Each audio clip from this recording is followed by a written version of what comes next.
Thank you, Dr. Luis.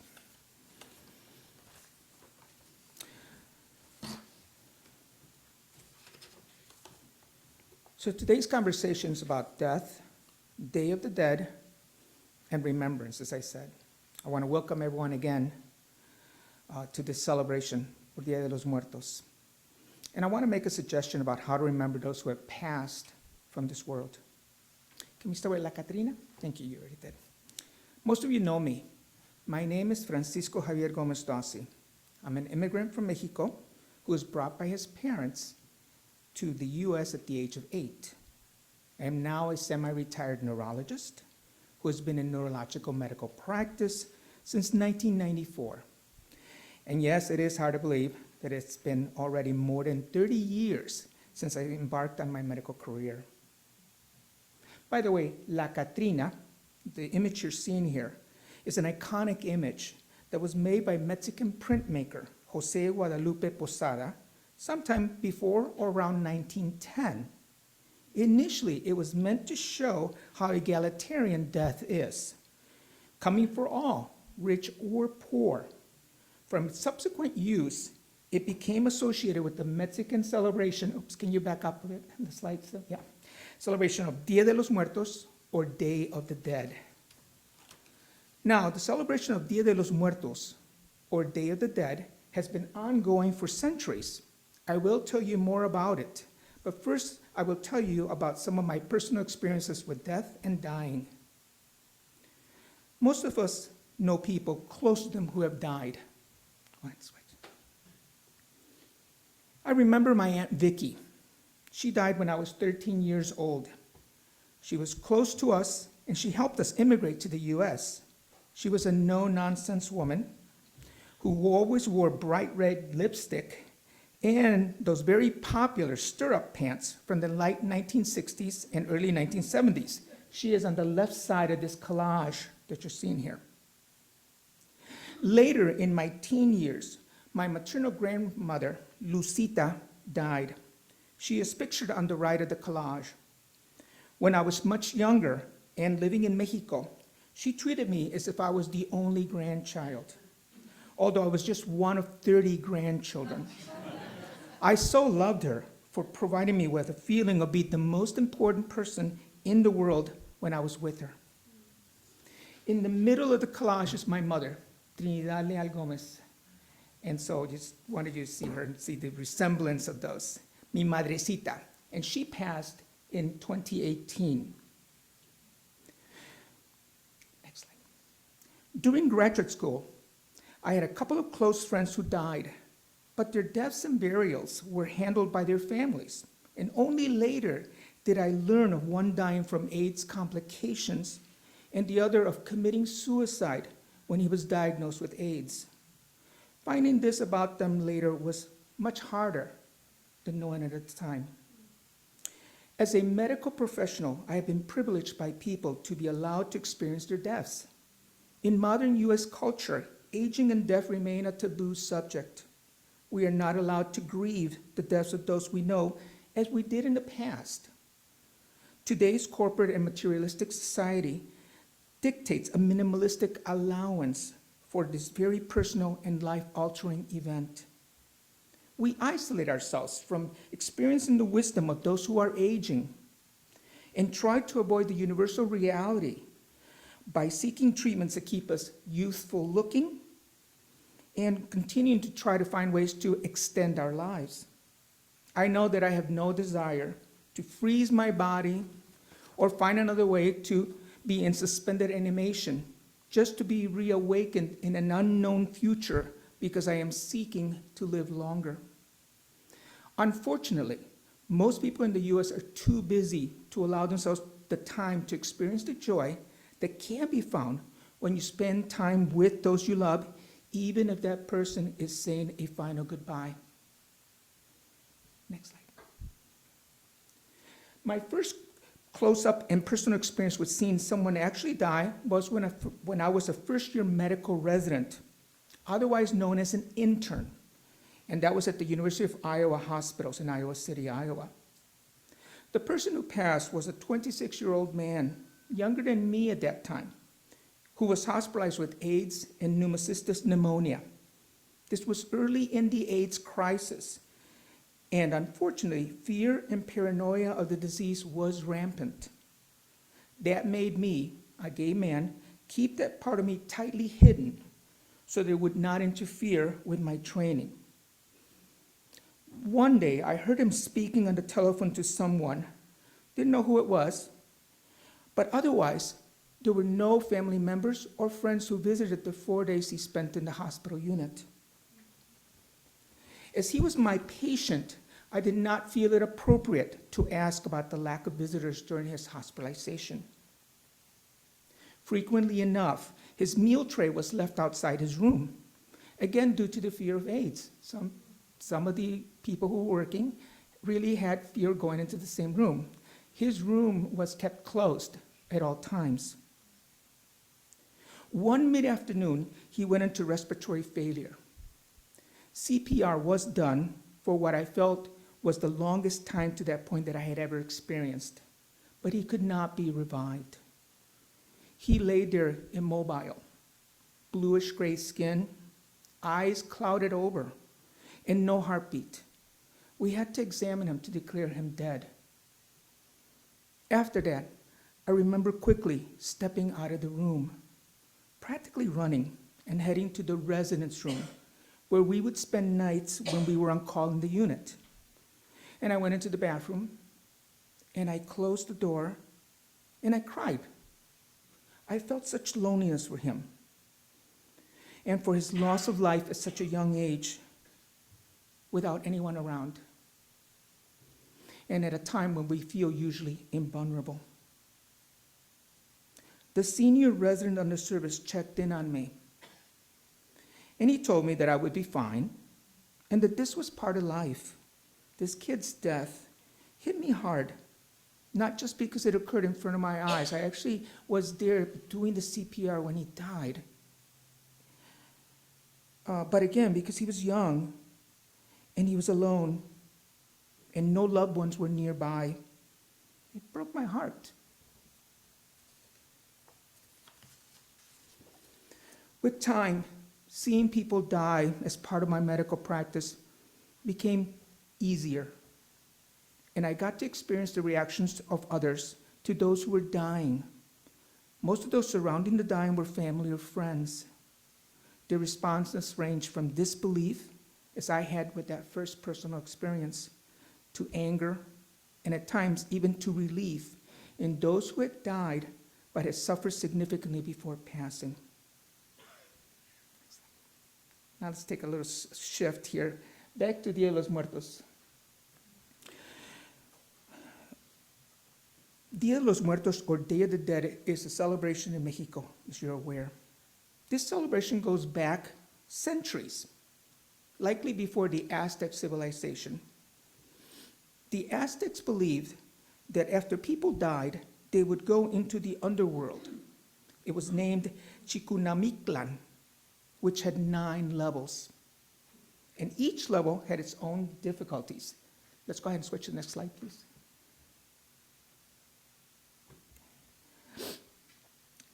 These people had to complete these difficulties in order to move on to the next level.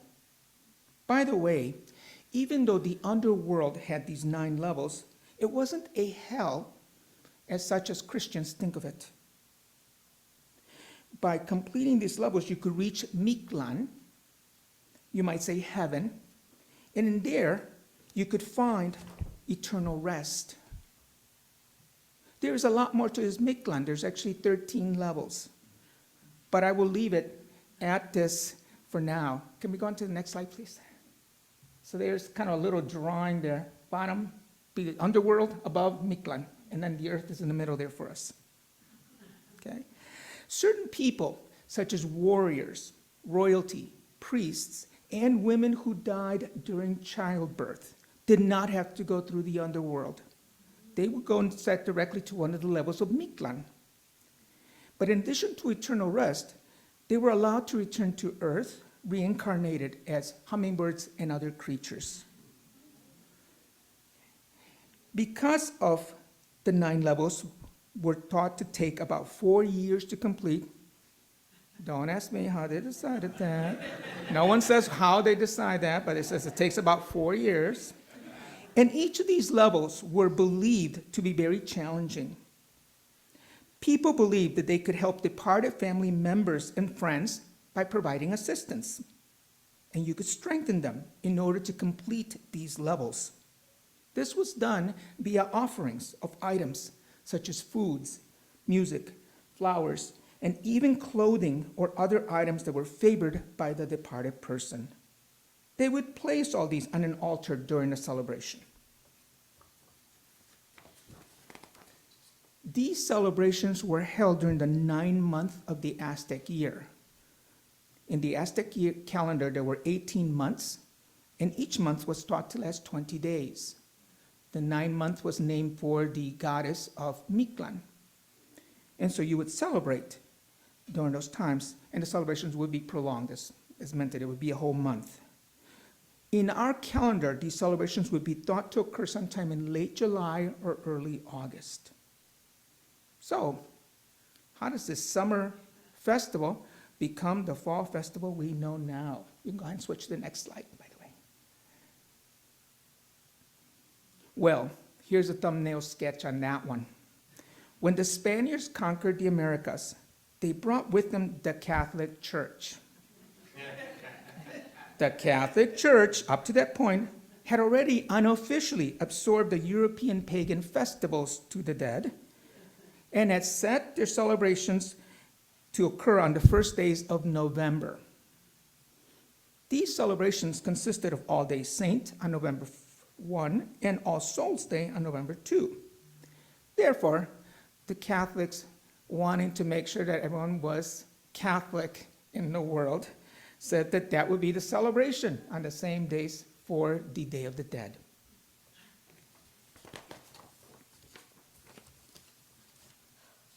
Today, Dia de los Muertos, or Day of the Dead, entails varied traditions, from building private altars called ofrendas that include those sugary skulls, which signify those family members who have passed as they're coming back to visit you, marigolds with their pungent, musky smell that is said to help those who have died to find their way back to the living, favorite foods and beverages, which, by the way, can strengthen us all.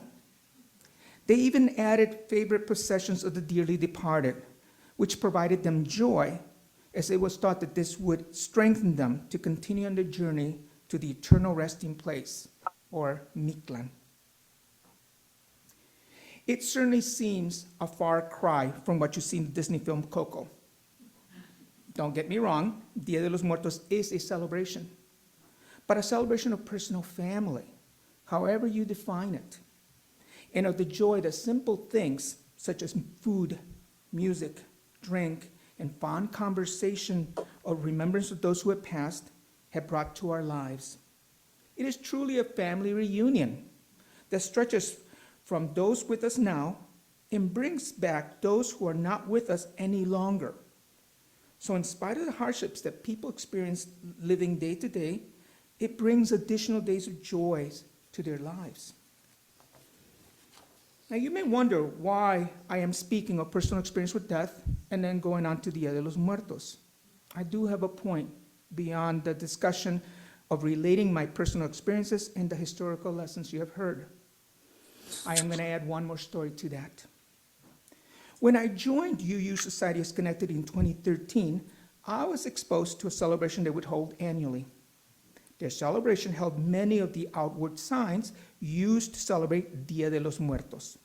This would be celebrated at approximately the same dates as Dia de los Muertos or All Saints' Day.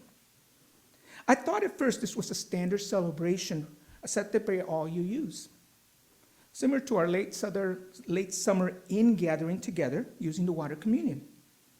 Only later did I find that the UUs do not regularly celebrate funeral services. And instead, some people do a celebration of life in place of this. Hey, good These celebrations of morning. life are not standardized services and are Yeah, not celebrated necessarily hey, by most Drew, good UUs. morning. Come on in. But I wondered, Just move some of that stuff there. what about those who are members or friends of an UU congregation who may not have close friends or loved ones who can provide this celebration of life? What about those of us who have lost non-UU friends or family whom we wish to remember and honor? What can we do for them? In 2019, the Reverend Terrence Strauss from UU Congregation of Atlanta gave a sermon called A Good Death. In it, she starts by recounting how our UU celebrations of life are some of our most evangelistic opportunities. I thought it was funny she said evangelistic, but anyway, she did say that way. These are times when, rather than focusing on what comes after death, we collectively look back in joy and love, remembering fondly the funny, beautiful, and inspiring gifts of that life that was lived. And while those celebrations of life are beautiful and positive, she asked, but what of death? And what of the rest of us? She then made a statement. We can take our, she called it juvenile religion, given that it's a younger religion, and give it an assignment. Face death. Create a religious response to death, to grief, not just life, but really face death. To further this into existence, she suggested that UUs annually claim a religious holy day to honor and spiritualize death. Many of the reasons for these being practical. Our dead should know that they will be honored and remembered here in their congregation. They should know that at least once a year, their names will be invoked. Their memories will be held. Their stories will be shared. Taking comfort in this knowledge and resting in the inevitability that their life will return to the congregation's heart each year can help make a death seem good. Back at my former, next slide, please. All right. And we're going to go one more slide. Sorry, I had a bunch of altars there, so that's why. Next slide. Good, let's leave it there.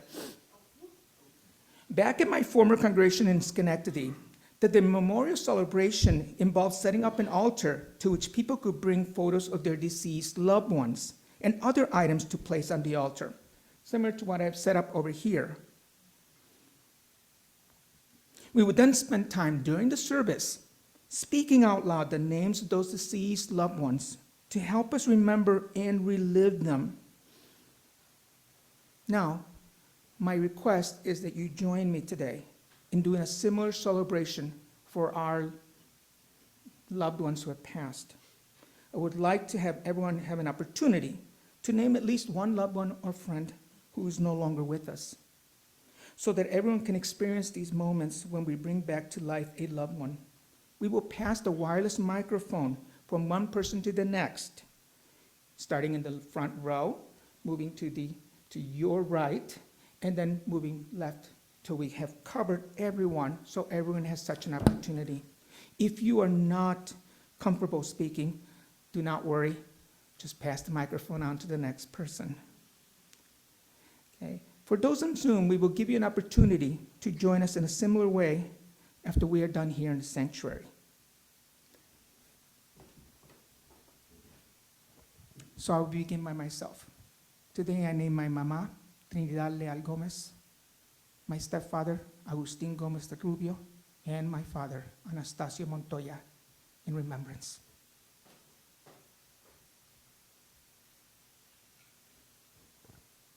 I guess I remember my ex, John Shaw, my mother, Del Trench, and my cousin, Virginia Aquino.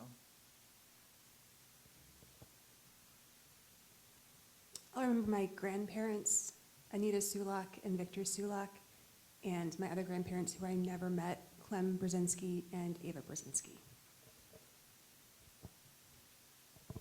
I remember my aunt and uncle, Larry King and Debbie King. I remember my sisters, Kim Warren and Karen Nyman.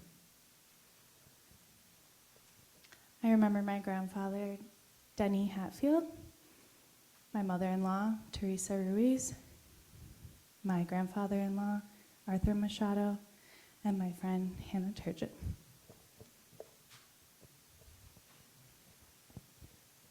I remember my mother, Helen Hoeing, my father, Wilson Hoeing, and a former fiance, Ray Coffin.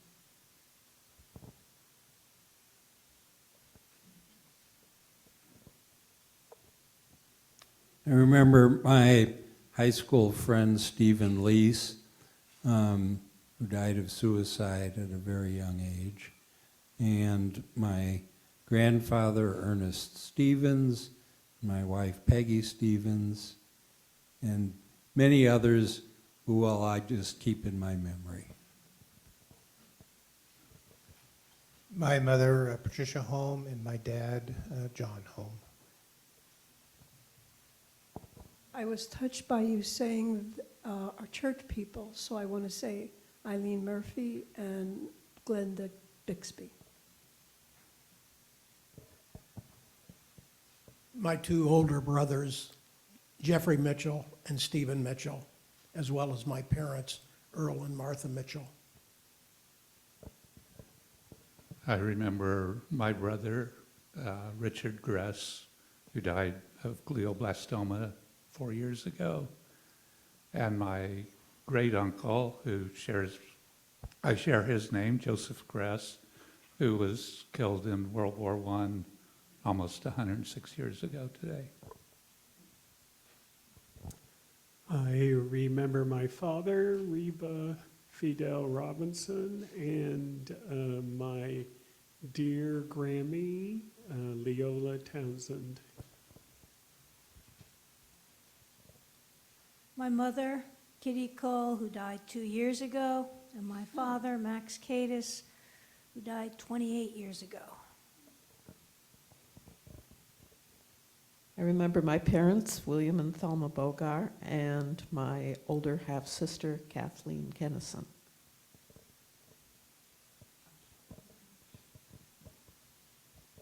I remember my parents, Gilbert Dossi and Carol Dossi.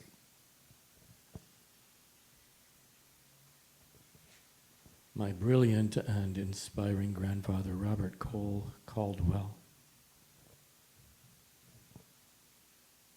I'm thinking of the first friends I lost, Brian and Charlie and Jose, who were all in the early 20s.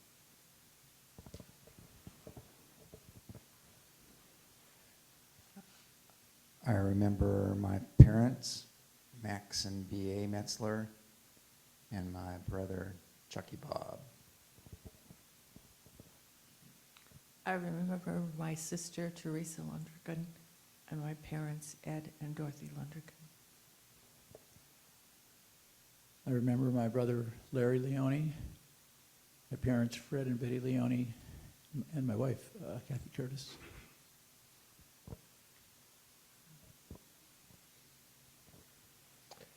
I remember my father, Mike Jocelyn, and my grandma, Gaynell Jocelyn, and all of my aunts and uncles that have passed. I remember my son, Richard.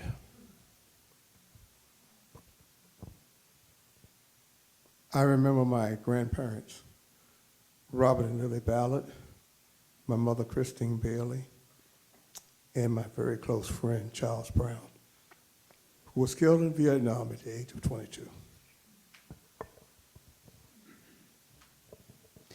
I'm remembering my husband, Daniel French, and my parents, Lorene Dixon and Ken Dixon.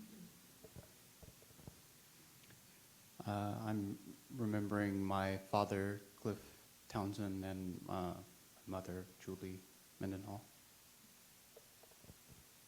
I remember my grandfather, Elmer Woods. I remember Barbara Boyd and my grandmother, Louise May Williams. I remember my friend Megan Buell and my stepfather, James Royston. I remember my grandfather, W.H. Henniger, my mother, Tacy Stevens, my father, Benton Stevens, my sister, Janet, who also died of glioblastoma 10 years ago, and my husband, James Weiss. Remembering Joyce Georgine Goldsberry, mother, David Malcolm Young, father.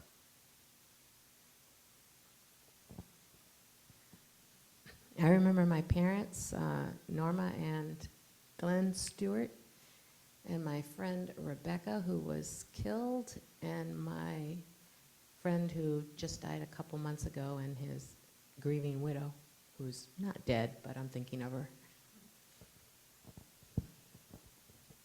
I remember my parents, Robert Seamers and Charlotte Wolf Seamers, and my sister, Lynn Seamers Alleman, and her oldest daughter, Kathy Alleman, who was murdered by her addicted son. I remember my grandparents, John and Elva Ray. I remember my mother, Virginia Stovall, and my stepfather, Ray Stovall, and my brother who died 2 years ago, Kerry Warren. Parents, George and Connie Ma, and because it's just happened a couple days ago, Charlie Worth at 103 years old after I got to know him last March in Norway. I remember my grandmother, Dr. Mary Lathrop Brown Cox Golden. I don't want to leave anyone out, so I remember all my relatives that have passed on. Parents, John and Helen, my brother Robert, my sister Margaret, Albus, Diva and Cujo, and Sabrina, and John Lennon.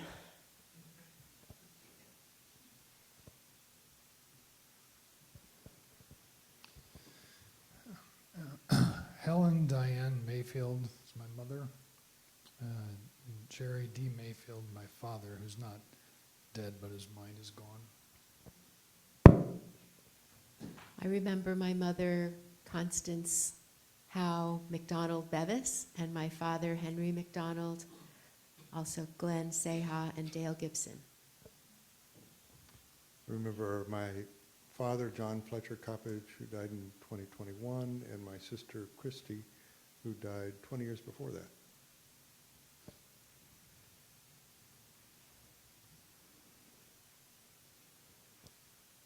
I remember my husband, Daniel Grodecki, and our brother-in-law, Gary Bogenschneider, and his son, Mark.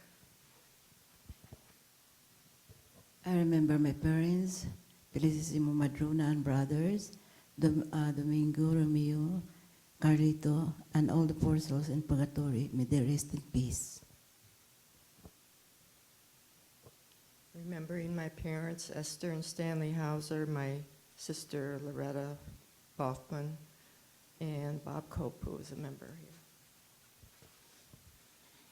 And now we're going to ask, actually I'm going to step out because I'm going to see if we can get our greeters to see if they have any remembrances. Hang on. I don't know if it's going to go through, but we'll try. My parents, John and Elma Bentley. Hang on a minute, one more. I know I'm taking time, but oops, they're too dirty for us to talk to. That's the kitchen staff, sorry. Please, let's talk to, is there anyone on Zoom who'd like to talk? I want to say my wife's mom, Mandy Robbins, my grandparents, Jennifer Copeland and Lawrence.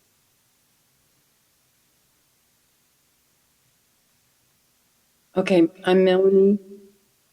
I want to remember my parents, Marion and Kenneth Smith, my three brothers, Alfred's mother, Trina Guillaume, and from the congregation, Elizabeth Scarborough.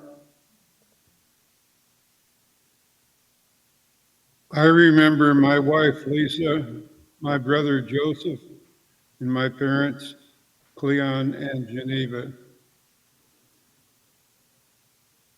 I remember my late husband, Dr. Sieber Simpson, who just died 11 months ago. My former husband, Tim Cezanne, who died in 2003. My sister, Cindy Calvin Lister, who died of breast cancer when she was 50. And then my parents, Helen Calvin, MD, and Otis Calvin, MD. And they died when I was a teenager.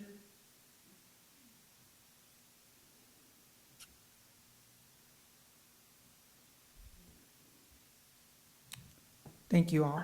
Thank you for. I'd like to remember my mother, Avis, my father, Ray, my brother, John, and Frank.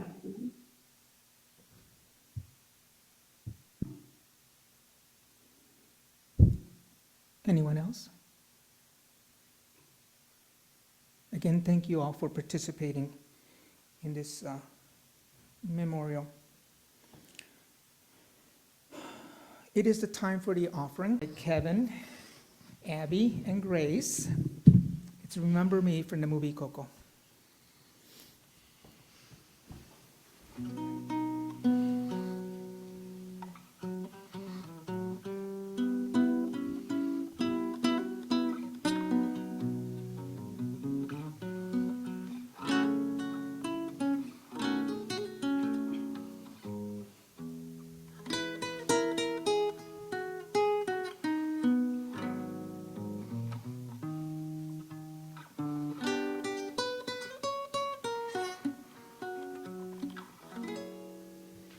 Remember me, though I have to say goodbye. Remember me, don't let it make you cry.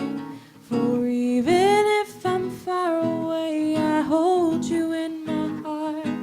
I sing a secret song to you each night we are apart. Remember me, though I have to travel far. Remember me, each time you hear a sad guitar. Know that I'm with you the only way that I can be, until you're in my arms again. Remember me. Que nuestra canción no deje de latir, solo con tu mueve puedo existir. Que nuestra canción no deje de latir, solo con tu amor. Recuérdame, si en tu mente vivo estoy. Recuérdame, mis sueños yo te doy. Te llevo en mi corazón y te acompañaré. Unidos a nuestra canción, contigo ahí estaré. Recuérdame, si sola crees estar. Recuérdame, y mi cantar te abrazar. Ay, en la distancia nunca vayas a olvidar que yo contigo siempre voy. Recuérdame. Close your eyes and let the music play. Keep a love alive and never fade away. If you close your eyes and let the music play, keep a love alive and never fade away.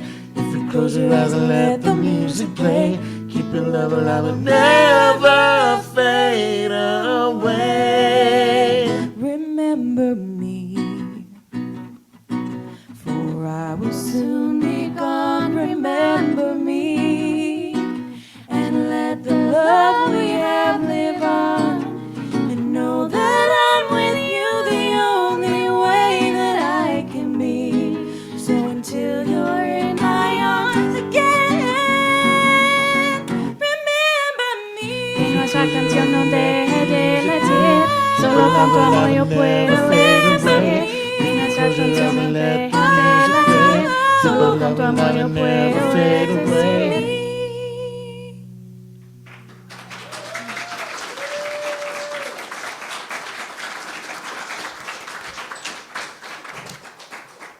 Thank you. And I will be doing our closing covenant and extinguishing the chalice.